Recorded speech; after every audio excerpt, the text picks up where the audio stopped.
Avec ma collègue Eve Trullier-Maringo, nous dirigeons le Master de droit international et européen de l'environnement. C'est un master qui a été créé en 2008 et qui est spécialisé en droit international et européen de l'environnement. Mais les étudiants font aussi du droit comparé de l'environnement. Ce master a obtenu le label de l'Académie d'excellence d'Amidex. Le soutien d'Amidex nous permet d'offrir aux étudiants des promotions du master des opportunités qu'ils n'auraient pas dans un master classique. Ça nous permet par exemple d'inviter des conférenciers et des chercheurs étrangers reconnus, mais ça nous permet aussi d'organiser avec les étudiants des manifestations, des exercices de travail innovants, comme par exemple la simulation de négociation qui a lieu aujourd'hui. Je suis en charge du cours de simulation de négociation européenne. C'est un cours tout à fait particulier puisque les étudiants simulent la négociation d'un acte de l'Union, ici un règlement de l'Union. Ils endossent chacun un rôle, c'est donc un jeu de rôle, le rôle de député européen, le rôle de membre du Conseil des ministres ou encore le rôle de commissaire, de président de la Commission.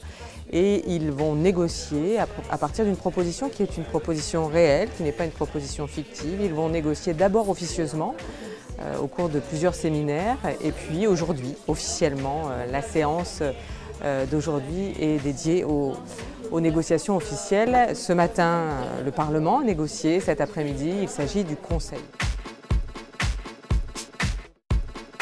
Aujourd'hui, on se retrouve pour une négociation relative aux perturbateurs endocriniens, qui est un sujet très complexe au sein de l'Union européenne et qui fait encore débat. Cet exercice est très intéressant parce qu'on va vraiment chercher très loin, on fait énormément de recherches en amont. On va même au-delà de nos opinions et ce qui est très important. Donc là, pour la négociation, je suis présidente de la Commission européenne. En fait, moi, j'ai surtout eu donc un rôle d'expertise en négociation, c'est-à-dire que j'ai dû étudier les différents traités politiques de l'Union européenne qui entouraient la question des perturbateurs endocriniens qu'on avait à traiter. J'ai aussi eu un rôle dans la négociation dans le sens où j'ai essayé de créer des dialogues entre les différentes institutions et entre les différents membres des institutions pour essayer de faire en sorte qu'ils se mettent d'accord, puisque moi mon but c'est qu'on adopte à la fin un texte législatif. Nous on est le groupe des Verts, on a un rôle qui est axé sur la protection de la santé des personnes et de l'environnement. Et c'est quand même intéressant de jouer ce rôle et d'avoir les arguments qui ne sont pas forcément les nôtres, et de se mettre dans la peau d'un personnage. Alors, mon rôle en tant que présidente du Conseil, c'est d'animer le débat, de distribuer la parole et de faire en sorte qu'un consensus émerge parmi les différents États. Je pense que c'est intéressant de faire ce genre d'exercice parce que ça permet d'arriver à prendre la parole et à se répartir la parole au sein d'un groupe, et je pense que c'est quelque chose d'assez intéressant et important, et c'est potentiellement quelque chose qu'on va devoir faire dans la vie professionnelle, donc je pense que c'est un bon exercice.